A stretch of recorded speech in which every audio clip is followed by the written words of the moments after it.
तो ये एक मिथ है अगेन कि क्यूए को सैलरी नहीं मिलती। हाँ, आप ये कह सकते हैं क्यूए को डेवलपर्स के कंपैरेटिवली थोड़ी कम सैलरी मिलती है। बट क्यूए को सैलरी नहीं मिलती, अगर ऐसा नहीं होता तो पहली बात तो जैसा मैंने अपना करियर क्यूए में क्यों मूव किया होता।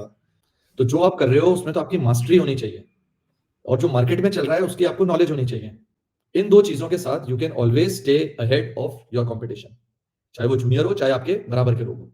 माहौल जहाँ पे आपको पढ़ने को मिले, जहाँ आपको ग्रो करने को मिले, जहाँ पे एक बड़ा फ्रेंडली सा एटमॉस्फेयर हो, आप जहाँ पर जाने की इच्छा करें, ठीक है? अगर पॉसिबल है आप अपने फैमिली के आस-पास हों या साथ हों और फाइनली एक इस तरह का आपको एक पैकेज मिले जहाँ पे आपको ये लगे कि जो मेरे बेसिक मुझे नीड्स हैं, है ना? बेसिक से थोड़ी-सी ज़्यादा कह लीजिए, जो मेरे नीड्स हैं वो मैं पूरे कर पा रहा हूँ और ये सब होकर आपकी हेल्थ एक अच्छे फ़ेज़ में रहे। अगर ये सारा मिक्स आपको किसी एक कंपनी में मिलता है, ठीक है? तो मेरे हिसाब से you should spend your time there. तो आपको कॉन्स्टेंटली अपने आप को अपग्रेड करना है। हेलो दोस्तों, मेरे यूट्यूब चैनल में आपका स्वागत है। आज के जो हमारे गेस्ट है उनका नाम है विपिन जैन, जिनको 27 इयर्स का एक्सपीरियंस है सॉफ्टवेयर टेस्टिंग में। ये क्यूए हेड है और इंटरनेशनल कॉन्फ्रेंस स्पीकर भी है। तो आज के इस पॉडकास्ट में हम लोग बहुत कुछ डिस्कस करने वाले हैं, जैसे कि क्यूए में सैलरी नहीं मिलती, हम लोग अपने आप को अपग्रेड कैसे कर सकते हैं, फिर फ्यूचर क्या है क्यूए का। तो आज का ये पॉडकास्ट बहुत इंटरेस्टिंग होने वाला है। तो वेलकम विपिन मेरे यूट्यूब चैनल में। हम लोग आपके इंट्रोडक्शन से स्टार्ट करते हैं। तो over to you Vipin. Thank you Siddharth, अपने यूट्यूब चैनल में मुझे इनवाइट करने के लिए। आपने कुछ बातें तो पहले से ही बोल दी हैं, तो ठीक है, मैं एक बार थोड़ा-सा और अपने बारे में ऐड कर देता हूँ। तो मेरा नाम विपिन जैन है। मैं जयपुर में कंपनी है सॉफ्टवेयर्स में, मेटाक्यूब सॉफ्टवेयर्स, उनके लिए काम करता हूँ। ऑलमोस्ट मुझे आई थिंक 18 या 19 साल हो गए हैं सेम कंपनी में वर्क करते हुए। करियर का जो मेरा बिगिनिंग था वो जब मैंने अपना computer student as a student चालू किया, वहाँ से कंप्यूटर्स पढ़ाया लोगों को, सॉफ्टवेयर डेवलपर बने क्योंकि हमारे टाइम में सब सॉफ्टवेयर डेवलपर्स ही बनना चाहते थे। वहाँ से then I moved into software QA. QA के अंदर भी फिर जूनियर पोजीशन से लेके सीनियर पोजीशंस, मैनेजर और भी हेड ऑफ क्यूए तक आया। और पैरेलली मैंने मतलब एक ऐसे कभी कुछ ट्राई किया था, वो चल निकला। वो था कॉन्फ्रेंसेस के अंदर एज़ अ स्पीकर जॉइन करना। तो ट्राई किया, मेहनत की उस तरफ के लिए। एक पहली कॉन्फ्रेंस मिली 2012 में और वहाँ से अभी होते-होते करीबन 42 कॉन्फ्रेंसेस हो गए हैं। ये सारे इंटरनेशनल कॉन्फ्रेंसेस हैं अक्रॉस द वर्ल्ड और ख़ास तौर से यूरोप के करीबन 16 कंट्रीज़ में मैंने प्रेज़ेंट किया है। तो ये मतलब मेरे प्रोफ़ेशनल लाइफ़ का एक छोटा-सा सार है। बाकी आई थिंक सिद्धार्थ जैसे-जैसे क्वेश्चन्स पूछेंगे, आई थिंक आपको और मेरे बारे में और मेरे वर्क प्रोफ़ाइल के बारे में मालूम चलता जाएगा। तो विपिन, जैसे आपने मेंशन किया कि आप एक ही कंपनी में अराउंड 16 से 17 साल से हो। तो नॉर्मली अराउंड कैसे 19 होता है? 19 साल से। अच्छा, 19 19 साल से। ओके। तो नॉर्मली आज तो क्या होता है कि हम लोग एक ही कंपनी में 1-2 साल के बाद सोचते हैं कि हम लोग स्विच कर लेते हैं। तो आपका कोई रीज़न था क्या कि आपने एक ही कंपनी में इतना टाइम स्पेंड किया? एक पहला रीज़न तो यही था कि जिस समय इस कंपनी को जॉइन किया था, जयपुर में और दूसरी कंपनीज़ ही नहीं थी स्विच करने के लिए। अच्छा। माइट बी कर भी लिया होता, यू नेवर नो। मेरे कई फ्रेंड्स ने किया भी। लेकिन देखिए, मैं स्विच करने के अगेंस्ट में नहीं हूँ, राइट? मैं ये भी सजेस्ट नहीं करूँगा आप एक ही कंपनी में बैठें। हर जने का अपना एक रीज़न होना चाहिए किसी भी कंपनी में काम करने का, राइट? बहुत सारे लोग हैं जो इन्फोसिस और ऐसी जो बड़ी कंपनीज़ हैं, वहाँ पे 1-1, 2-2 साल में निकल जाते हैं कि यार यहाँ पे लाइफ़ नहीं है। लेकिन कई लोग आपको मिलेंगे जो लोग 18-20 साल से इन्फोसिस में वर्क कर रहे हैं, राइट? मेटाक्यूब में भी हमारे यहाँ कई लोग आए और 6-6 महीने में चले भी जाते हैं। और बहुत सारे लोग हैं मेरे जैसे, मतलब अगर मैं बात करूँ कम से कम 100 लोग होंगे जो 10 ईयर प्लस हैं, इसी कंपनी में। दूसरे शहरों से आए हैं, दूसरे स्टेट से आए हैं यहाँ पे और वो यहीं जयपुर में घर रह के लेके इसी कंपनी में वो काम कर रहे हैं। तो ऐसा तो नहीं कि उनके वहाँ पर काम नहीं है या वो नहीं करना चाहते। तो मेरे हिसाब से सबके अपने-अपने रीज़न्स होते हैं हर कंपनी में काम करने का। आज का एक बहुत कॉमन फ्रेज़ जो लोग यूज़ करते हैं वो होता है वर्क लाइफ बैलेंस, ठीक है? पुणे, गुड़गाँव, बैंगलोर, मुंबई, बड़ी-बड़ी कंपनीज़ हैं, बड़े पैकेजेज़ हैं, सब कुछ है, बट लोग कहते हैं कि यहाँ पर लाइफ़ का मज़ा नहीं है, क्योंकि 1-1 डेढ़-डेढ़ घंटा ट्रैवल में जा रहा है, आप बहुत ज़्यादा थक जाते हैं, आपके पास सपोर्ट नहीं है किसी तरह का। यही अगर मैं जयपुर में काम करता हूँ, मैं आज अपनी फैमिली में रहता हूँ, मम्मी हैं, मेरी फैमिली है, फ्रेंड्स हैं मेरे, तो आपका एक पूरा सर्कल आपके पास में है, तो आपके पास एन्जॉय करने के लिए टाइम है, बात करने के लिए टाइम है, लोगों के पास ट्रैवल टाइम इतना नहीं लगता, ट्रैफ़िक इतना नहीं है मतलब बट इतना नहीं है। तो अब क्या हम सिर्फ़ इसी कारण किसी कंपनी में 20 साल से रहेंगे? ऑब्वियसली नहीं, ये एक कारण है, ठीक है? कई लोग जाके भी लौट के आ जाते हैं, तो that is one reason. Obviously एक रीज़न पैकेज भी होता है आपका, क्योंकि आपको अपने डेली बेसिस पे अपना खर्चा भी चलाना है, ठीक? बट एक एक लिमिट होती है कि जहाँ तक आपको चाहिए अपना घर चलाने के लिए, उसके ऊपर अगर कुछ भी आ रहा है, जिसके लिए आप 12 से 15 घंटे काम कर रहे हैं, आई डोंट थिंक वो वैल्यू करेगा, क्योंकि वो सिर्फ़ ऐड होता रहेगा। तो आपको ये भी देखना है कि एक किस पर्टिकुलर पैकेज में या किस सैलरी रेंज के अंदर I would be feeling happy, है ना? वरना तो ये एक अंधी दौड़ है। 30 लाख, 50 लाख, 50 लाख, 1 करोड़, 1 करोड़, 1.5 करोड़, ये कभी खत्म नहीं होगा। हाँ, तो छोटी कार, बड़ी कार, छोटा घर, बड़ा घर, मतलब हर हर चीज़ जो है आप एक्सटेंड करते जाएँगे। तो इसकी कोई लिमिट नहीं है। तो ये एक आप लोगों को सोचना है, और तीसरी और फ़ॉरमोस्ट जो चीज़ है, बिकॉज़ हम लोग एक टेक्निकल वर्ल्ड के अंदर हैं, हम लोग सब टेकीज़ हैं। तो हमें इस तरह की कंपनी में हम लोगों को काम करने को मिले, जहाँ पे हम टेक्नोलॉजी वाइज़ नई चीज़ें सीखें। क्योंकि अनफॉर्च्यूनेटली कहें या इसको फॉर्च्यूनेटली कहें, ये डिपेंड करता है आप कैसे उन चीज़ों को देखते हैं। जो आईटी वर्ल्ड है, it is changing very, very fast. तो हम लोगों ने जब अपना करियर चालू किया था, तब जैसे मान लीजिए जावा आया। आराम से लोगों ने जावा को 2-2 3-3 साल तक पढ़ा, प्रैक्टिस करते गए, फिर अगले 10 साल तक वो जावा डेवलपर्स चले। क्या आज किसी भी टेक्नोलॉजी में आप 10 से 15 साल इन्वेस्ट कर सकते हैं? एक जॉब में रहते हुए पॉसिबल ही नहीं। आपको अभी एआई का बूम है, everyone is talking about AI. 2 साल के अंदर कोई नई चीज़ होगी। 2 साल पहले या 3 साल पहले हम आईओटी, उससे 3 साल पहले मोबाइल्स की बातें कर रहे थे। ठीक है? अजाइल आया, अजाइल आज भी है, बट कैनबैन भी आ गया, और भी पता नहीं कितने उसके फ्लेवर्स आ गए। तो आपको कॉन्स्टेंटली अपने आप को अपग्रेड करना है।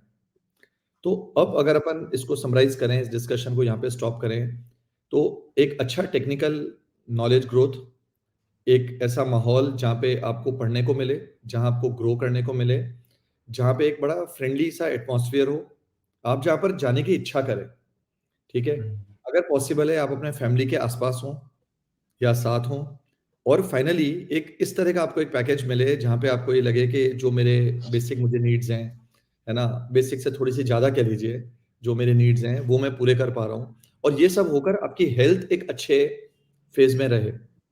आपको स्ट्रेस ना हो, क्योंकि आजकल जो हमारे सिटिंग इश्यूज़ वगैरह होते हैं, बहुत सारे तरह-तरह के stress, BP and all that kind of stuff हो जाते हैं। इन सब चीज़ों से आप बचे रहें।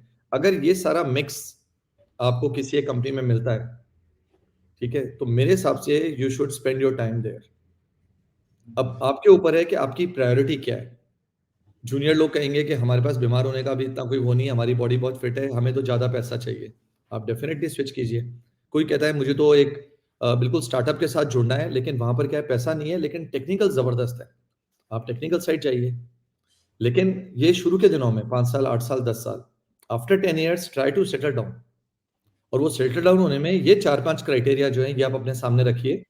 उनको वेइ कीजिए कि आपके लिए कौन-सा क्राइटेरिया या सेट ऑफ क्राइटेरिया इम्पोर्टेंट है, and based on that decision लीजिए।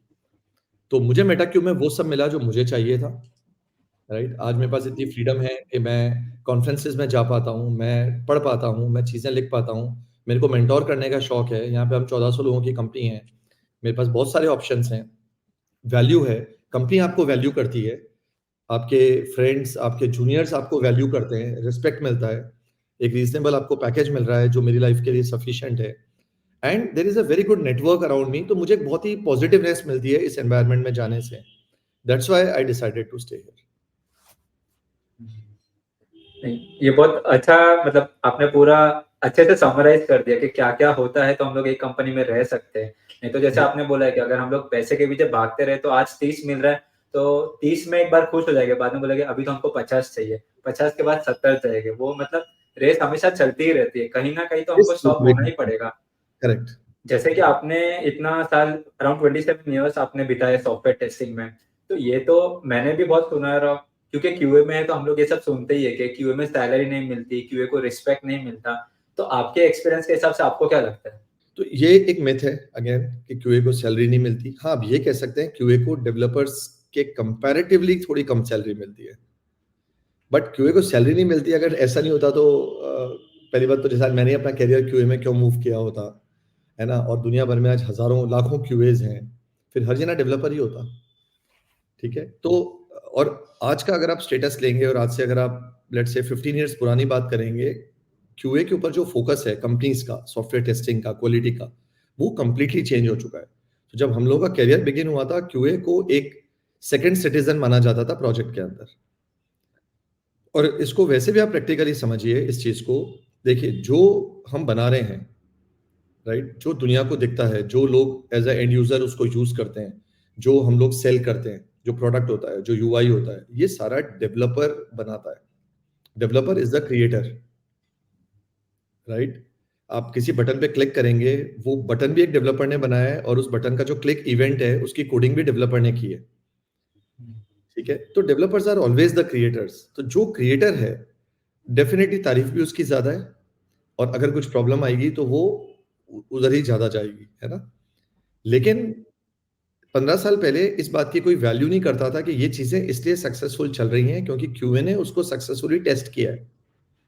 क्यूए ने उसको तरह-तरह के ब्राउज़र्स पे टेस्ट किया है, तरह-तरह के ऑपरेटिंग सिस्टम्स पे टेस्ट किया है, तरह-तरह के डिवाइसेज़ पे टेस्ट किया है, सिक्योरिटी के एंगल से टेस्ट किया है, परफॉर्मेंस टेस्टिंग की है, मैनुअल टेस्टिंग की है, ऑटोमेशन चलाए हैं, एपीआईज़ को देखा है, राइट? क्यूए इकोसिस्टम बहुत बड़ा है।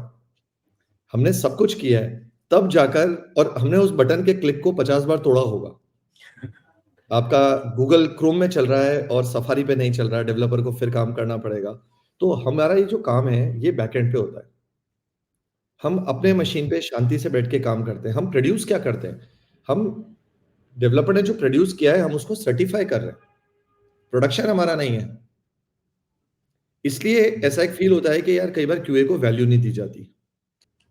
लेकिन 15 साल आगे आज के टाइम में क्यूए का वैल्यू बहुत चेंज हो चुकी है। क्यूए का स्थान जो अब है एक प्रोजेक्ट के अंदर वो बहुत चेंज हो गया है। आप देखिए जितने भी टर्म्स आए हैं लास्ट 10 इयर्स में, वो सारे क्यूए को बेटर बनाने के लिए आए हैं। क्योंकि क्यूए की वैल्यू अब ज़्यादा है। क्यूए रिक्वायरमेंट्स के अंदर ही जाकर इश्यूज़ निकाल देता है।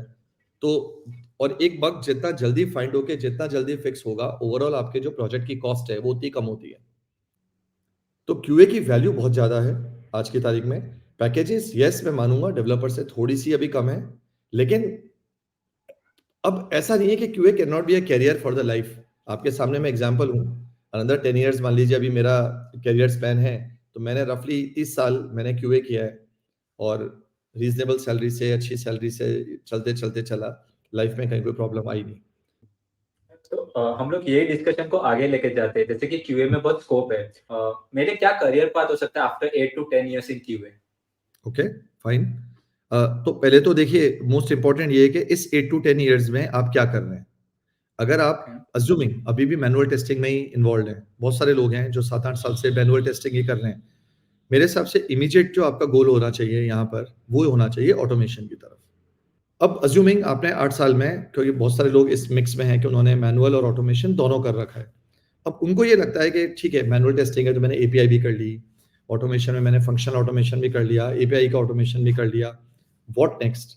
तो ये तो लैंग्वेजेज़ या इनको सीखने की बात है। मैं अगले 5 साल भी ऑटोमेशन करता रहूँगा किसी नए टूल पे, तो ये मेरा करियर ग्रोथ नहीं है, राइट? तो ये तो एक नई लैंग्वेज या टेक्नोलॉजी सीखने की बात हो गई। करियर ग्रोथ में जैसा मैंने कहा अगर आपका कम्युनिकेशन के ऊपर कमांड अच्छा है, तो क्यूएस का मेरे हिसाब से एक नेचुरल प्रोग्रेशन होता है बीए की तरफ, ठीक है? आप बीए बन सकते हैं। बीए भी अपने आप में एक स्किल है, ठीक है? एक तो ये चीज़ हो ही गई और अगर आप बीए की साइड नहीं जाना चाहते हैं, तो इवन क्यूए के अंदर भी you can become QA manager. QA can move to QA lead, QA manager, senior QA manager, QA directors, ठीक है? जो फिर क्यूए के प्रपोज़ल्स लिखते हैं और दूसरी कंपनीज़ को भेजना एंड ऑल दैट स्टफ जो काफ़ी सीनियर रोल होता है। और दूसरी साइड अगर हम आएँगे तो फिर आप बीए और फिर सीनियर बीएज़ और आप वहाँ पर हो जाते हो। ये मेरे हिसाब से बहुत ही easy to move and easy to learn वाली चीज़ें हैं, जहाँ पे क्यूएज़ ईज़िली प्रोग्रेस कर सकते हैं। तो आपने जैसे बताया कि ये सब हमारे लिए करियर पाथ है। लेकिन नॉर्मली एक क्वेश्चन जो मेरे भी दिमाग में आता है कि आज हम लोग सीनियर रिसोर्स हैं और हर साल इतने फ्रेशर्स निकलते हैं। तो हम लोग क्या कर सकते हैं कि हम लोग रिप्लेसेबल नहीं हो? नहीं तो हम लोग कभी भी फ्रेशर से रिप्लेस हो सकते हैं। तो हम लोग को क्या करना चाहिए कि हम लोग इर्रिप्लेसेबल हो जाएँ? लर्नेबिलिटी, एक ही आंसर है। आपको लर्न करना है। कभी भी कंफर्ट ज़ोन में मत सेटल हो जाइए कि अब तो मैं सीनियर हो गया, 10 इयर्स का हो गया, मैं क्यूए मैनेजर हो गया एंड ऑल दैट और अब ऐसा कुछ नहीं होगा, राइट? मैं एग्ज़ैक्टली इस फेज़ से निकला हूँ, ठीक है? तो 35 से 38, 39 ये जो 3-4 साल का जो मेरा टाइम था, इससे मुझे लिटरली ऐसे ही लगता था कि अब तो क्या है यार, लाइफ़ मस्त है, आराम से आई एम सेटल्ड, सब कुछ चल रहा है, सैलरी आ रही है, सब कुछ हो रहा है। देन जब कॉन्फ्रेंसेस में मैं जाने लगा और मेरे से जूनियर कम एक्सपीरियंस के लोग स्टेज पे खड़े होकर कुछ इस तरह की टेक्नोलॉजीज़ की बातें कर रहे हैं, जो मैंने कभी सुनी नहीं, मैंने सोची नहीं। सुना भी है तो मुझे ये नहीं समझ में आता कि उसको टेस्ट कैसे करना है, एक टेस्ट लैब कैसे बनेगी, एक ऑटोमेशन का कोड कैसे लिखा जाएगा एंड देन सेम क्वेश्चन मेरे सामने आया एंड आई सेड के boss I can not allow this. है ना? सेम चीज़ जो आपने पूछी तो बिल्कुल वही था। सो मैंने अपनी लर्नेबिलिटी को फिर से ऑन किया और इसके लिए कोई आपको बहुत ज़्यादा एक्स्ट्रा आवर्स देने की ज़रूरत नहीं है कि 9 घंटे की जॉब है तो मुझे उसके बाद 6 घंटे और देने हैं। अनदर ऑवर और सो एक बार प्रैक्टिस में आ गया, आप आराम से उसको कर सकते हैं। तो आप ऐसे देखिए 1 घंटा एवरी डे अगर आप कुछ नया पढ़ रहे हैं और इसको आप पूरे साल सीरियसली फॉलो करते हैं, तो आपने साल के एंड में 365 घंटे की उन चीज़ों की स्टडी की है जो आपको नहीं आती। अब जब कोई जूनियर आपके सामने आता है और आपसे बात करता है, जस्ट इमेजिन कितनी नई बातें आप उसको बता सकते हैं। आपको कैसे कोई रिप्लेस करेगा? पॉसिबल नहीं है। बट अगर यस आप लर्न नहीं करेंगे तो चैलेंज वही है क्योंकि अब जैसे आज एआई आ गया। मैं नॉन एआई प्रोजेक्ट्स में से होता हुआ उस साल में आ गया हूँ जहाँ पे अब सब प्रोजेक्ट्स एआई को इन्वॉल्व कर रहे हैं। मार्केट में जब मैं हायर कर रहा हूँ तो वो बंदे एआई के पढ़ते हुए प्रोजेक्ट्स को जॉइन कर रहे हैं। मुझे एआई आता ही नहीं है, मैं उन लोगों को लीड कैसे करूँगा? एक पॉइंट के बाद तो उनको भी समझ में आ जाएगा कि कुछ भी रिपोर्ट इनको दे दो, इनको तो समझ में आएँगी नहीं। तो जो हम देंगे वही करेक्ट है। फिर कस्टमर भी कुछ दिनों बाद समझ जाएगा, वो हर मीटिंग में मुझे नहीं इन्वॉल्व करेगा, वो डायरेक्टली उनसे बात कर लेगा। क्योंकि मैं तो खाली बैठा हूँ, 2 लोगों को बात करते हुए देख रहा हूँ। एंड धीरे-धीरे आप अपनी जो इम्पोर्टेंस है प्रोजेक्ट में, जो आपका कंट्रोल है प्रोजेक्ट में, आप उसको लूज़ कर जाएँगे। तो you have to stay in touch with people as well as you have to stay in touch with technology. तो जो आप कर रहे हो उसमें तो आपकी मास्टरी होनी चाहिए और जो मार्केट में चल रहा है उसकी आपको नॉलेज होनी चाहिए। अदरवाइज़ इंडस्ट्री ये बहुत क्रूअल इंडस्ट्री है। कौन कब किससे आगे निकल जाता है मालूम नहीं चलेगा आपको बिकॉज़ यहाँ पर स्किल को वेटेज है। जिसके पास स्किल है वो आगे है। तो विपिन आप अभी तो क्यूए हेड हो, तो जी। आपने अपने करियर में कुछ तो मिस्टेक्स की होगी और आपको लगता होगा अभी कि शायद मैं ये गलतियाँ नहीं करता तो मैं शायद जल्दी मतलब कम एक्सपीरियंस में भी क्यूए हेड बन सकता था। तो आप उसके बारे में कुछ बता सकते हैं ताकि हम लोग वो गलती नहीं करें और हम लोग जल्दी आगे बढ़ सकें? अब देखिए मैं ये तो नहीं कहूँगा कि कोई टाइमलाइन थी कि मैंने इतने साल कर लिया तो क्यूए हेड हो जाऊँगा और इतने साल नहीं किया तो नहीं होऊँगा। अब कंपनी पे डिपेंड करता है, किस तरह के प्रोजेक्ट्स आपके पास है, उस पे डिपेंड करता है, कितना लोड है, कितना वर्क है, उस पे डिपेंड करता है। तो मैं 2 यहाँ पे पॉइंट्स बोलूँगा, एक डेफिनिटली द टेक्निकल एस्पेक्ट, ठीक है? और ये मैं मेरे एग्ज़ाम्पल से नहीं कह रहा, मैं मेरे एक्सपीरियंस पे कह रहा हूँ कि अपॉर्च्युनिटी देखिए कब आएगी यू डोंट नो, राइट? लेकिन जब अपॉर्च्युनिटी आए और उस समय आप रेडी ना हो, दैट इज़ योर फॉल्ट, ठीक है? तो अगर आप ये नहीं सोच सकते कि जब अपॉर्च्युनिटी आएगी तब मैं ये एग्ज़ाम पास कर लूँगा और अप्लाई कर दूँगा।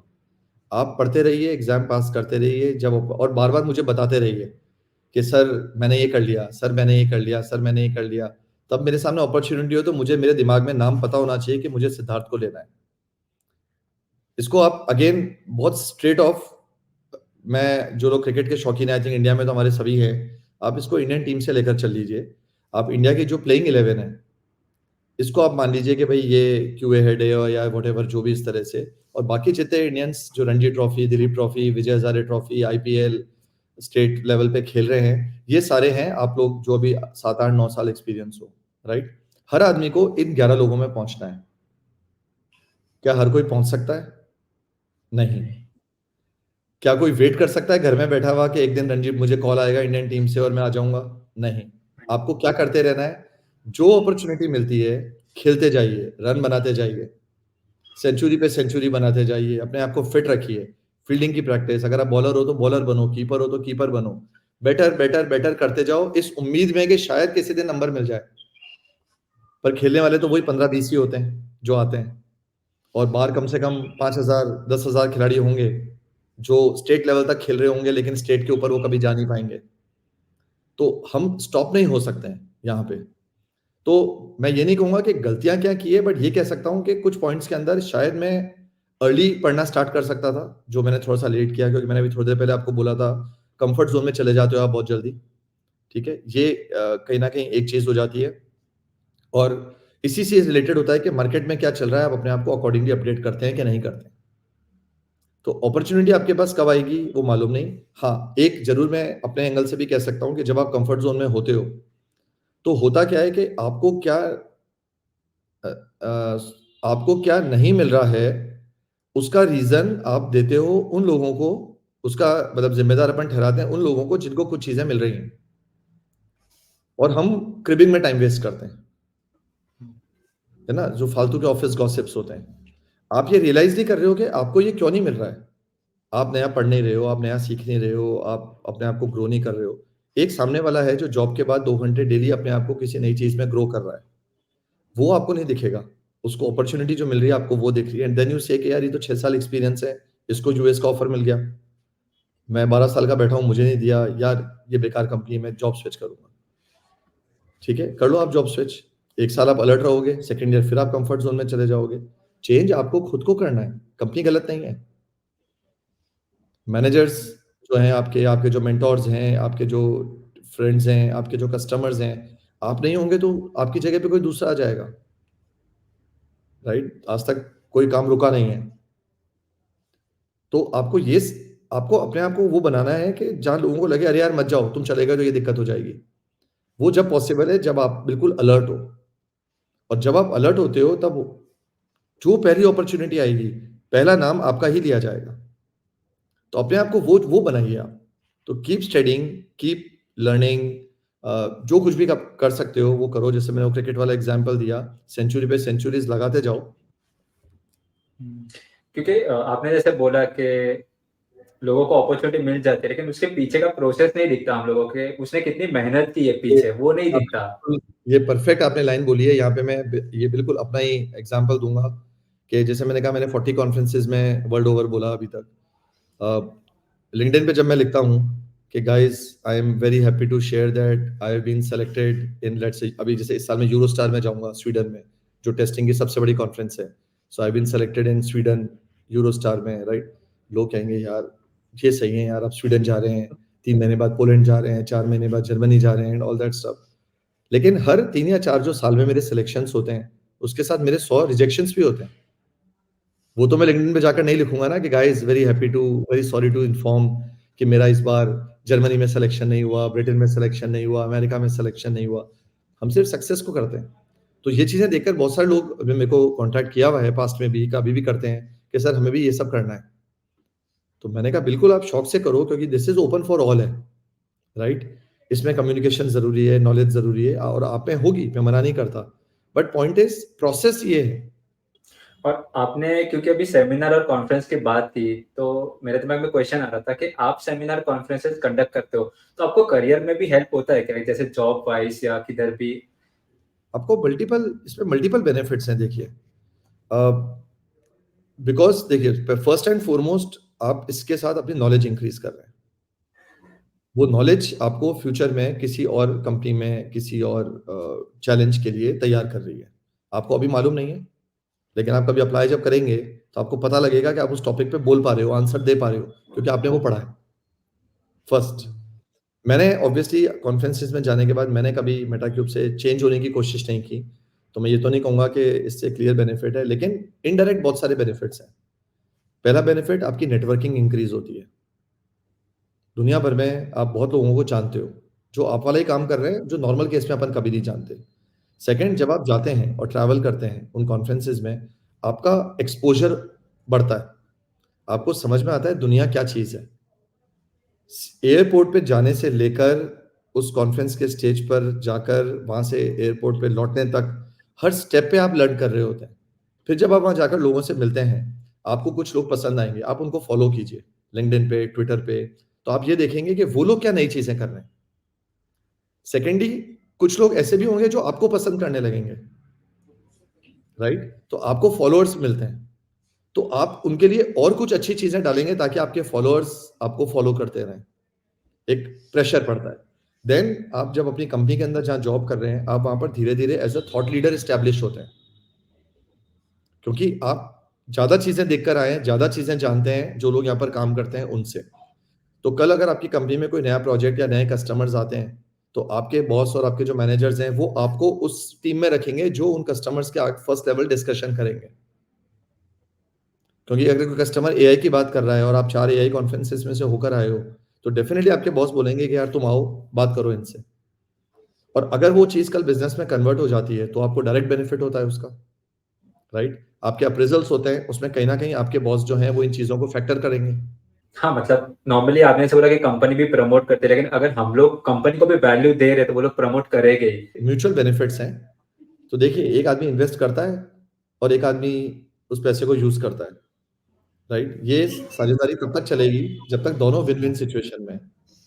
अगर एक बेनिफिट लिए जा रहा है और एक बेचारा सिर्फ़ खर्चा करे जा रहा है, तो एक पॉइंट के बाद ये साझेदारी टूट जाएगी। तो आप राइट। आए, बोलें, आपका नाम होगा लिंक्डइन पे, फेसबुक पे आपकी खूब तस्वीरें आएँगी, सब कुछ होगा। बट घूमकर उसका डायरेक्ट या इनडायरेक्ट बेनिफिट आपकी कंपनी पे आना चाहिए। या तो बिज़नेस बढ़ाने में हेल्प कीजिए या फिर क्वालिटी बढ़ाने में हेल्प कीजिए।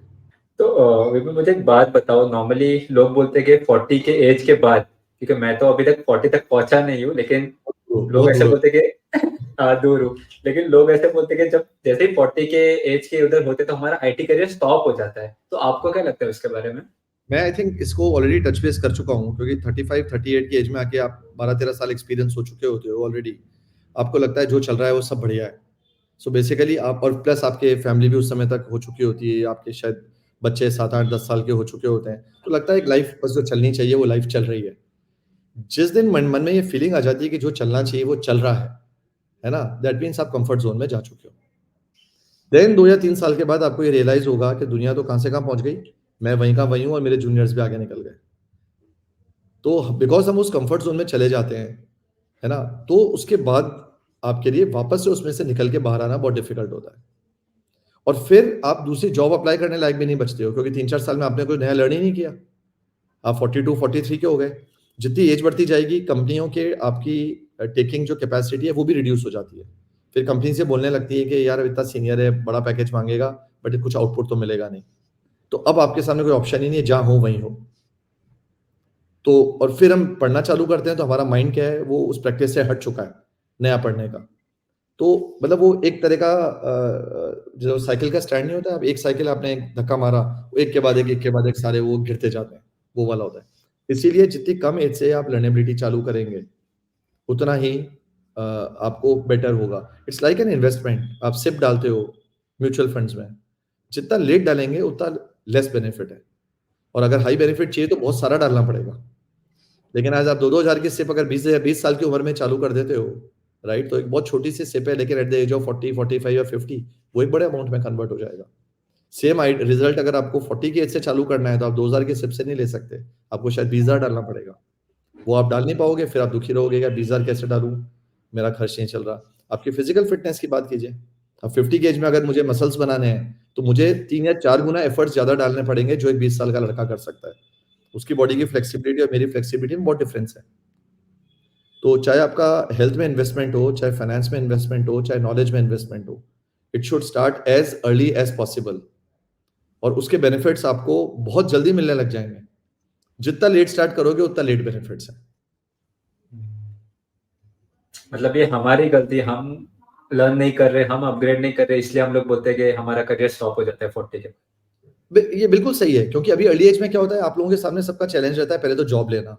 फिर होता है 2 या 3 स्विच करके एक बढ़िया कंपनी में एक अच्छे पैकेज पे पहुँच जाना। उसके बाद हम कहते हैं कि चलो फिर उसके बेस पे शादी हो गई, आपकी फैमिली हो गई। अब होता है कुछ टाइम में लाइफ भी एन्जॉय करें। तो फिर हम 5-7 साल जो हैं फैमिली को वेकेशंस पे ले जाना, नई गाड़ी लेना, बड़ा घर लेना। ये करते-करते आप अचानक से अपने आप को पाते हो कि मैं तो 40 पे पहुँच गया। ठीक है, आपने लाइफ एन्जॉय की, सब कुछ किया, बहुत बढ़िया, आप बहुत फ्रेश माइंड में हो। What about technology? हम वही करते रहे जो 5 साल से कर रहे थे, तो वही पैकेज मिलते रहे हमको। फिर हम कहते हैं कि इंडस्ट्री जो है 3% ही अप्रेज़ल देती है। भई इंडस्ट्री किस बात का अप्रेज़ल देगी आपको?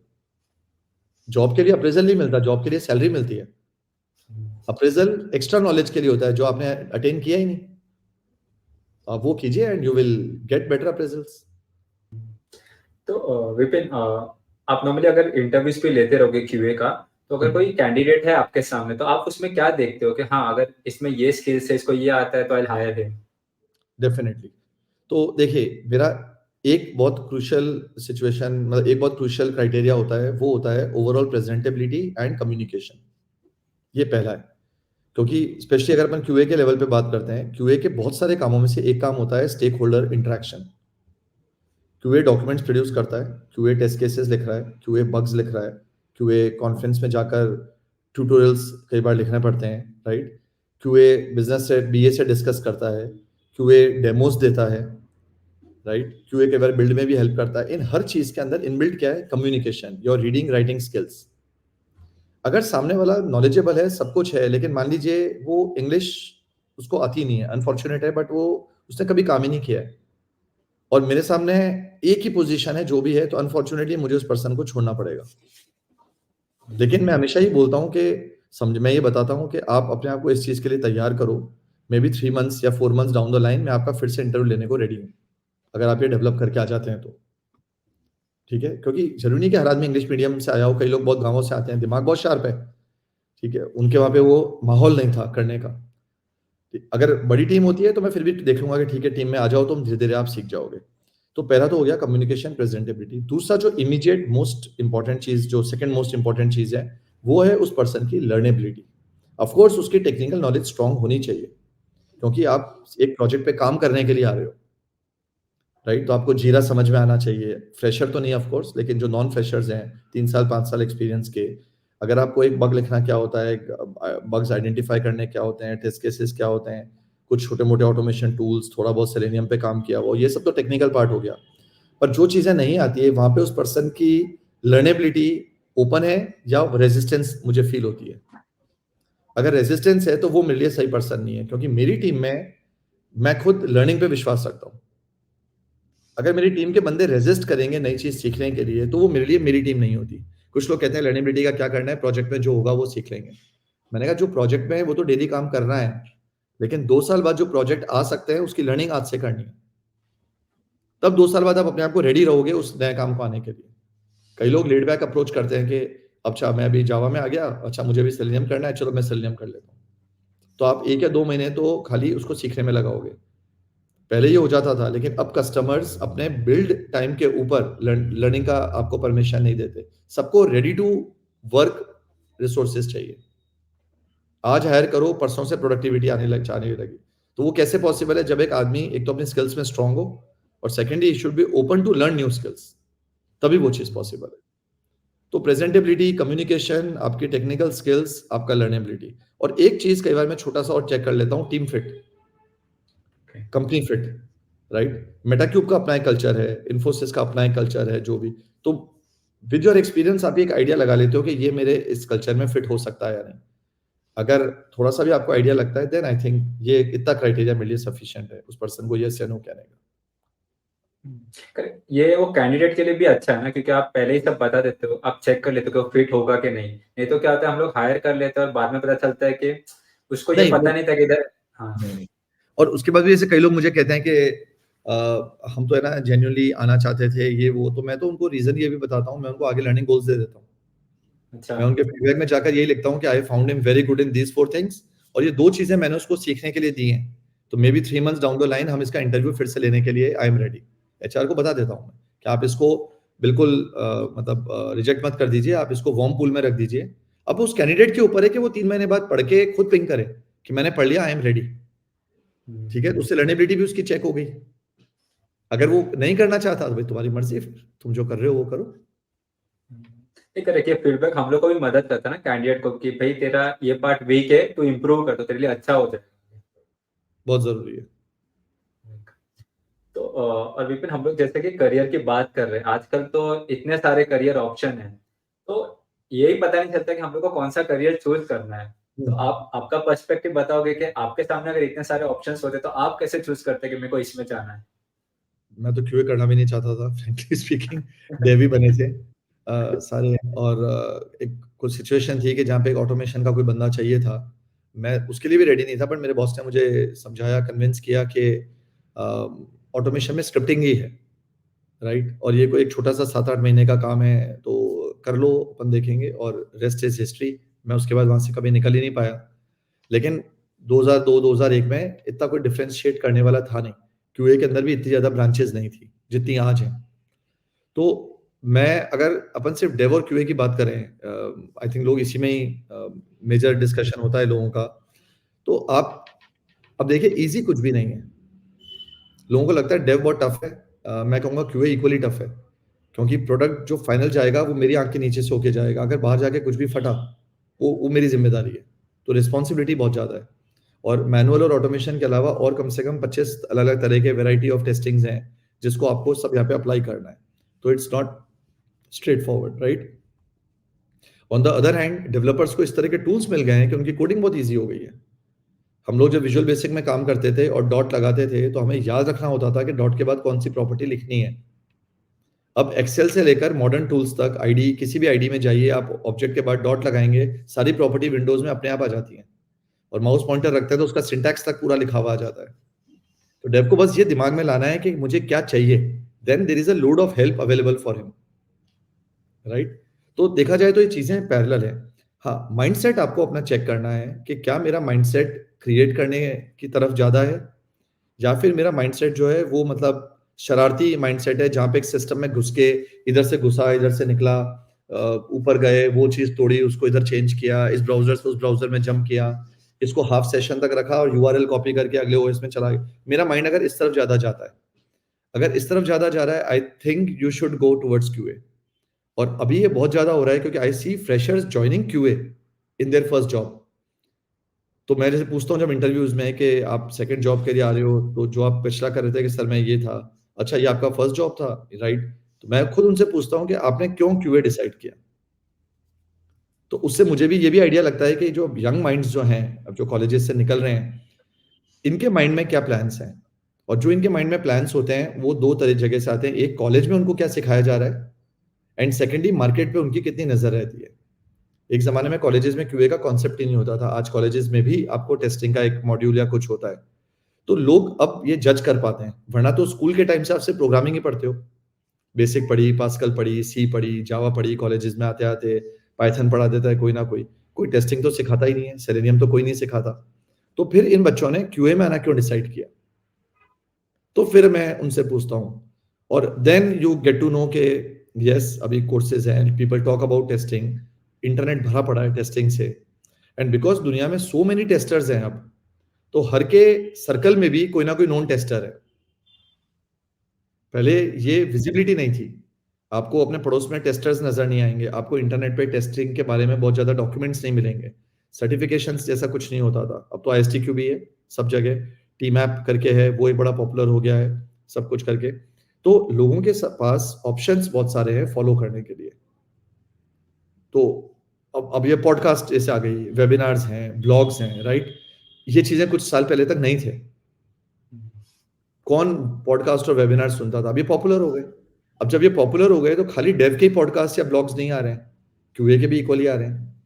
तो मे भी इस पॉडकास्ट को कई फ्रेशर सुनेंगे और उनको लगेगा यार ये सही है, यार ये कैरियर मुझे पसंद आ रहा है, देन दे में रीच यू और रीच मी, या गूगल पे और सर्च करेंगे। तो ऐसे एक से एक मोटिवेशन और चेन बनती जाती है।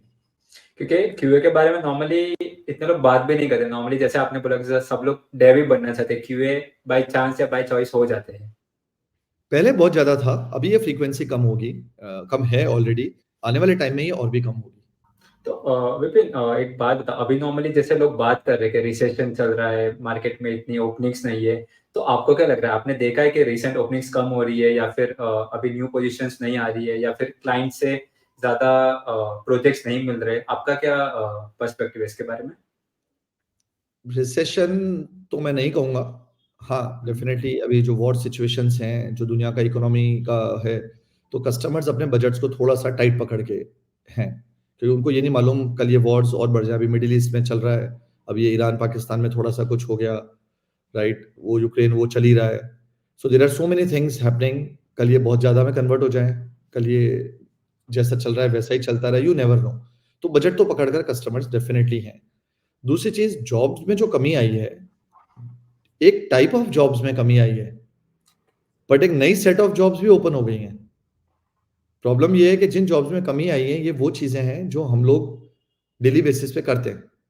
जैसे मुझे एक मैनुअली ऑटोमेशन क्यूए चाहिए, जिसको ये 4 चीज़ें आती हो, black box, white box, this that, ये आपको कम देखने को मिलेगा। अचानक से आपको लगेगा कि एआई बेस्ड जॉब्स आ गई हैं। बट प्रॉब्लम ये है कि जो आज भीड़ है अभी भी मार्केट में, उसमें से 1% भी नहीं होगी जिनको एआई बेस्ड टेस्टिंग आती होगी। तो 99% लोग तो अभी भी उसी लाइन में खड़े हैं। तो 100 जॉब्स थी जिसके लिए 99% खड़े थे, उन 100 में से मान लीजिए 50 जॉब्स है अब सरक के एआई साइड चली गई। लेकिन 99% जो जहाँ पे 100 लोग खड़े थे, इसमें से एक ही आदमी उधर गया। 99 लोग जो पहले 100 जॉब्स के लिए लड़ रहे थे, अब वो 50 के लिए लड़ रहे हैं। तो उनको सडनली ये लग रहा है कि हमारे लिए तो ऑप्शंस बहुत कम हो गए। Again the point upskilling, लर्नेबिलिटी। लर्नेबिलिटी and upskill. जो लोग अपस्किल करते जाएंगे वो जाते जाएंगे। तो अभी वहां पे 50 जॉब्स है और एक ही रिसोर्स अवेलेबल है। तो सोचिए जो डिमांड होगी उसकी, मुंह मांगे पैसे मिल रहे हैं उसको। ये देख के आप जितना फास्ट अपस्किल करके उस लाइन में जा पाएंगे, है ना, उतना जल्दी आप मिल पाएगा। आप सोचेंगे कि ठीक है देखते हैं, अगर 3 या 4 साल बाद आप इसको करना स्टार्ट करेंगे, तो सेम इशू होगा जो आज भी है कि यार मैं तो एआई किया हुआ हूँ, लेकिन मार्केट में तो कोई एआई जॉब्स के लिए ज़्यादा ऑप्शन ही नहीं दे रहा है। तो जब तक डिमांड ज़्यादा है और सप्लाई कम है, आप मार्केट से सोना निकाल सकते हैं। एक टाइम के बाद डिमांड कम हो जाएगी, सप्लाई बढ़ जाएगी, जो हर चीज़ में होता है। देन फिर आपकी वैल्यू नहीं है, फिर आपको लगेगा होगी। तो एवरी 3 और 4 इयर्स ऐसा लगता है कोई नई चीज़ आ रही है और हमारा पुराना जो है वो कम होता जा रहा है। जब ऑटोमेशन आया तो लगा मैनुअल टेस्टर्स बाहर हो जाएँगे। फिर उसके बाद आपके मोबाइल टेस्टिंग आ गई तो लगा यही वर्ल्ड है। अब कौन मोबाइल टेस्टिंग की बात करता है? मैं तो सुनता ही नहीं हूँ कहीं पर भी। ठीक है, टूल्स ही नहीं थे। अभी तो सेलेनियम के पास सेलेंड्रॉइड है, एप्पल का एपीएम है, उसमें जाके ऑटोमेशन कर लो। फिर आईओटी टेस्टिंग आई तो लगा दुनिया कहीं और चली गई। देन अब एआई है, मशीन लर्निंग है, पैटर्न मैचिंग की अपन बातें कर रहे हैं। बीच में बिग डेटा आया था, कब आया, कहाँ गया मालूम नहीं। सैप आया, कहाँ गया मालूम नहीं। बहुत ही सिलेक्टिव कंपनीज में तो हाइप क्रिएट होती है बहुत ज़्यादा। क्लाउड आया, बहुत सारे शोर हुआ उसका। फिर धीरे-धीरे वो सेटल हो जाता है, उसके साथ टूल्स बन जाते हैं, टेस्टिंग प्रैक्टिसेस आ जाती हैं नई और फिर अकॉर्डिंगली काम होने लग जाता है। एक बार जब सब सेटल हो जाता है तब ज़्यादातर लोग रिएक्टिव होते हैं। वो देखते हैं अच्छा यार ये सब सेट हो गया, अब हम वहाँ जाते हैं। जो पहले पहुँच जाएँगे उनको पहले मिल जाएगा, बाद के लोग फिर कहेंगे यार कोई फ़ायदा नहीं है, एपीआई सीख के क्या फ़ायदा मिला अपने को? भई आपने कब सीखा? जब लाइन में पहले 1000 आदमी खड़े थे 200 पोज़ीशन के लिए, आप 1001 पोज़ीशन पे खड़े हुए हो, कोई वैल्यू नहीं है उसकी। आप ये देखो कि अब नई हाइप क्या है? तो 1001 की जगह आप उस नई हाइप के सामने पहले 5 में जाके खड़े होइए, तब देखा जाएगा। और खड़े होने पर भी ये नहीं कि आप अगले अगले 2 साल की तैयारी करते जाओ। This is your लर्नेबिलिटी। जो मैं कह रहा हूँ डॉक्यूमेंट आप जब पढ़ेंगे, लिंक्डइन पे आर्टिकल्स रीड कीजिए, आपको एटलीस्ट ये तो पता चलेगा कि दुनिया किस साइड जाने लग गई है। एंड देन अगर वो आपको अट्रैक्ट करती है तो उसके बारे में लर्न कीजिए, अगर नहीं अट्रैक्ट करती है तो छोड़ दीजिए, जो कर रहे हैं वो कीजिए। और जैसे ही अपॉर्चुनिटी आएगी आप रेडी रहोगे क्योंकि आपने ऑलरेडी प्रोसेस में टाइम स्पेंड किया हुआ है। वही सेम, रोज सुबह जाओ, जॉगिंग करो, सेंचुरी पे सेंचुरी मारते जाओ। अब कल को ये बोले जो ये रणजी ट्रॉफी में से सरफराज खान है, बैक टू बैक सेंचुरी पे सेंचुरी मारे जा रहा है। अब क्या वो ये बोलेगा कि यार मेरा इससे सिलेक्शन नहीं हो रहा क्योंकि पहले तो टीम में 11 होते थे, आजकल 5 ही होने लग गए। मैं तो अभी भी 11 ही होते हैं, राइट? वो अपॉर्चुनिटी उसको नहीं मिल रही है। बट आप कॉन्स्टेंटली डोर पे नॉक करते जाएँगे तो आपके लिए बेटर है। तो जॉब्स कम नहीं हुई हैं, खिलाड़ी तो आज भी 11 ही खेलते हैं। कॉम्पिटिशन बढ़ चुका है। ये तो विपिन, आप कुछ फाइनल एडवाइस देना चाहोगे जो भी ये पॉडकास्ट देख रहे हैं कि आपको क्या लगता है कि हाँ ये उनके लिए बेनिफिट हो सकता है अपार्ट फ्रॉम हम लोग ने जो ऑलरेडी डिस्कस कर दिया है? आई थिंक अपन ने मोर और लेस सब कवर कर लिया है। अपन समराइज़ कर सकते हैं यहाँ पे। हुँ। तो मैं सारे टेस्टर्स को, जो बन चुके हैं टेस्टर्स, जो 5 साल से इस फील्ड में हैं, 10 साल से इस फील्ड में हैं, प्लस जो बनना चाहते हैं या जिनको इवन ये भी नहीं पता है कि वो कब टेस्टर बने या ना बने। मेरी एडवाइस सिंपल ये है, टेस्टर, डेवलपर डज़न्ट मैटर, अपनी लर्नेबिलिटी को स्टॉप मत कीजिए, नंबर 1। अपने अंदर का जो स्टूडेंट है उसको ऑन रखिए। अगर आज आप नहीं करेंगे कोई बात नहीं, आपको 10-15 साल कोई परेशानी नहीं आनी है, राइट? लेकिन उसके बाद आप धीरे-धीरे कम्फर्ट ज़ोन में जाते जाएँगे, वहाँ से वापस निकल के उस स्टूडेंट को फिर से पढ़ने के मूड में लाना, that's a big, big challenge. और मैं कोई नई बात नहीं बता रहा हूँ, आज अपन जब बीएससी, बीकॉम, बीसीए व्हाटएवर जिसने जो भी कोर्स किए होंगे, है ना? हमेशा ये होता है कि यार मास्टर्स करनी है तो फ्लो में कर लो। क्योंकि एक बार पढ़ाई खत्म करके जब आप जॉब में चले जाते हो, पैसा आने लग जाता है, आप ट्रैवल करते हो, फैमिली बनती है। फिर आपको कोई 35 साल की एज में कहे कि यार अब मास्टर्स कर लो। जस्ट इमेजिन आप एक बुक उठा के कितना ईज़ी वे में उसको पढ़ पाएँगे। आई थिंक आप जितने भी लोग अगर इसको सुनेंगे, हर जना अगर आंसर देगा वो यही देगा, सर बहुत मुश्किल है। एक बार पढ़ाई छोड़ दी तो छूट गई। ठीक है, तो जितना फ्लो में पढ़ सकते हैं पढ़ लीजिए, राइट? ये अपन उस समय बोलते हैं। इसीलिए मैं कह रहा हूँ ये जो फ्लो है, इसलिए हाफ एन आवर या 1 hour every day learning on रखो। That is important. That learning can be anything. It can be current आप जॉब में क्या कर रहे हो, उसको बेटर कैसे बना सकते हैं, फ्यूचर में क्या होने वाला है, अपने कैरियर को प्लान आपको कैसे करना है, आप उस तरफ जा सकते हो, राइट? ऑनलाइन चीजें आने के बाद अपॉर्चुनिटीज अनलिमिटेड है। कोविड ने अनलिमिटेडनेस को बाउंड्री लेस कर दिया, क्योंकि अब दुनिया के किसी भी कंट्री में आप जॉब कर सकते हो अपने घर में बैठे बैठे। आप सेलेक्ट कैसे होगे? Skill, skill has to be there. Plus आप थोड़ा सा अपने आप को मार्केट कीजिए। जो सीनियर लोग हैं, आपको अगर मेंटोर बनना है, आपको कॉन्फ्रेंसेस में जाना है, ब्लॉग लिखना है, आप अपने आप को थोड़ा सा मार्केट करो लिंक्डइन पे and all other stuff, right? मेरा कहीं सिलेक्शन होता है, कुछ होता है, मैं लिंक्डइन पे लिखता हूँ। आपको क्या लगता है सिद्धार्थ ने मुझे कैसे रीच किया होगा? हम जानते हैं एक दूसरे को, साथ काम किया है, पड़ोसी हैं? नहीं। मेरे को ये भी नहीं पता ये जयपुर से हैं या नहीं है। तो इन्होंने कहीं मेरे को सुना होगा, कहीं देखा होगा, लिंक्डइन पे मेरे कोई पोस्ट देखे होंगे, इनको लगा कि ये शायद सही पर्सन है, then he contacted me and we are here.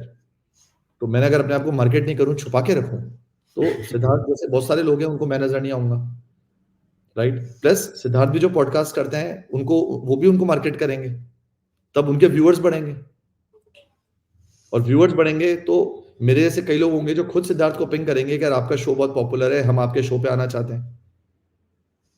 तो ये एक म्यूचुअल ट्रस्ट है, राइट? ओवरऑल बेनिफिट ये आप लोगों को है। सिद्धार्थ शो कर रहे हैं, मैं शो दे रहा हूं।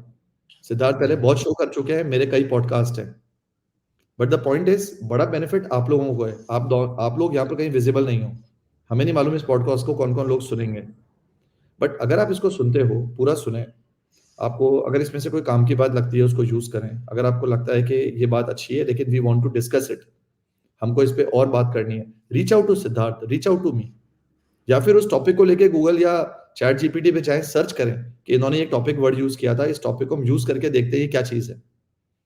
अपने माइंड का वो जो स्टूडेंट है, जो वो क्यूरियसनेस होती है ना, उसको ऑन रखिए। जब आप क्यूरियस होकर कोई चीज को देखेंगे, आपको काम करने में मजा आएगा। अगर आप उसको ऐसे देखेंगे, अरे यार फिर एक स्टोरी आ गई, क्या है, फिर वही टेस्ट करना है, तो आप बहुत लाइट वेट में टेस्ट करोगे। अगर आप देखोगे अरे यार तो नया फीचर है, चल देखते हैं जरा ये, तो वो जो एक्सप्लोरेटरी टेस्टिंग जो होती है ना, that is all about curiosity. देखते हैं इस बटन पे क्लिक करके क्या होगा। हर वो आदमी जो शहर के रास्तों में चैंपियन है, उसने क्यूरियसली कभी छोटे छोटे कोनों वाली सड़कों के अंदर ट्रैवल किया होगा। इस गली में मुड़ के देखता हूँ ये कहाँ कनेक्ट होती है। वो पर्सन बता सकता है बेस्ट तरीका क्या है यहाँ से वहां जाने का, शॉर्टकट्स क्या है। जो हमेशा हाईवे के ऊपर ही चल रहा है, वो अगर आज हाईवे ब्लॉक्ड है तो वो तो खड़ा हो गया, भाई साहब के हाईवे बंद है, मैं क्या करूं। आप लेफ्ट राइट देखिए, रास्ते हैं। तो टेक्नोलॉजीज जो है वो एक तरह के हाईवे है। अगर आप एक ही टेक्नोलॉजी पे चल रहे हो, मतलब आप हाईवे पे चल रहे हो। टेक्नोलॉजी किसी भी दिन बंद हो जाएगी, किसी भी दिन उसकी वैल्यू खत्म हो जाएगी। लेफ्ट राइट में हमेशा आपके पास पैरेलल रास्ते होने चाहिए, छोटे रास्ते हों जिन पे आप उतर सको, स्टार्ट करो एंड देन आगे बढ़ते जाओ। And always have a belief in yourself. आपको बहुत रिजेक्शंस आएंगे, बहुत फेलियर्स आएंगे, लेकिन आप तो टेस्टर्स हो। हमारा तो काम ही डेवलपर्स के स्क्रिप्ट्स को फेल करना है। क्या डेवलपर उससे घबरा के बैठ जाए? क्या बिजनेस दुखी हो जाए कि अरे यार इतने बग्स निकल गए? क्योंकि जितने बग्स निकलते हैं, उसका डायरेक्ट इंपैक्ट क्या होता है? एप्लीकेशन और ज्यादा बग फ्री होती जाती है। तो जितने आपका क्रिटिसिज्म होगा, जितना आपका रिजेक्शन होगा, जितने आपको फेलियर्स मिलेंगे, अगर आप उस फेलियर के ऊपर वर्क करके वापस लौट के आते हैं, you always come back as a better refined person. आप ज्यादा बेटर टेस्टर बनोगे, आप एक ज्यादा बेटर लीडर बनोगे। हम सब में एक लीडर छुपा हुआ है, हम सब में एक फॉलोअर छुपा हुआ है। आपको डिसाइड करना है आपको लीडर बनना है कि फॉलोअर बनना है। और फॉलोअर बनने में भी कोई गलती नहीं है, क्योंकि अगर हर आदमी लीडर बन गया तो फॉलो कौन करेगा? तो फॉलोअर बनिए, लेकिन अपने लीडर को क्वेश्चन कीजिए। क्यूए बनिए, डेवलपर को क्वेश्चन कीजिए, क्यूए बनिए, बीए को क्वेश्चन कीजिए। That's the value add. आप उस लीडर को और बेटर लीडर बनाओगे। लोग कहते हैं कि लीडर फॉलोअर्स को बेटर बनाते हैं, मैं कहता हूं उल्टा है। फॉलोअर्स लीडर को बेटर लीडर बनाते हैं। तो मैं जब आऊं आपसे मिलने तो मैं कहूं कि बॉस ये यार 10 तरह के सवाल करेगा और इसके बड़े खतरनाक सवाल होते हैं, मैं बेटर तैयारी करके जाऊं।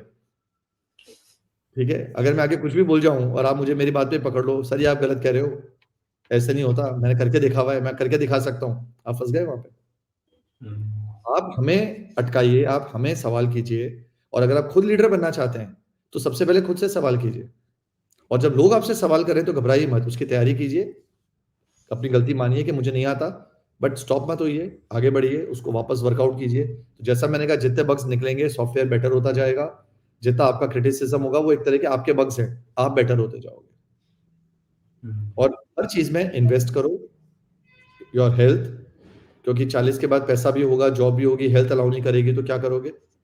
ठीक है? मनी में भी इन्वेस्ट करो, काम है, उम्र भी हो रही है बट पैसा नहीं है, तो भी एक दिक्कत है और नॉलेज में भी, क्योंकि अगर नॉलेज ही नहीं रही, तो 40 के बाद आप मानिए जो थोड़ा बहुत पैसा आया जो आया, फर्दर नहीं आएगा। तो मैं एक फेमस लाइन जिसके ऊपर मैं एंड करता हूँ इस चीज़ को मेरी तरफ से, हम सब यहाँ पर कमाने के लिए हैं, ऐसे मानो आप, प्रैक्टिकल बात है, ठीक है? तो to earn, you have to learn and to learn, you have to burn. आप अपने आप को एक्स्ट्रा एफर्ट्स नहीं डालोगे, तो आप लर्न नहीं कर सकते। Job is not learning. Learning और एजुकेशन में डिफरेंस है। एजुकेशन डिग्रीज और लर्निंग में डिफरेंस है। तो लर्निंग आपको कई बार एक चाय वाले से भी मिल जाएगी जो 4th पास है। Education of course degree holders वो आप करोगे। तो डिग्री होल्डर्स आपको एक गेट पास है, आपको एक जॉब में एंटर करा देंगे, आपको इन्फोसिस के इंटरव्यू तक ले जाएंगे, सब कुछ होगा। आपने चूंकि डिग्री कर रखी है, आप इंटरव्यू भी क्लियर कर जाएंगे, आप जॉब में भी बहुत अच्छा करेंगे क्योंकि आप कम्युनिकेशन सब कुछ है। बट एक पॉइंट के बाद डिग्री और नॉलेज के ऊपर आपकी लर्नेबिलिटी आ जाएगी।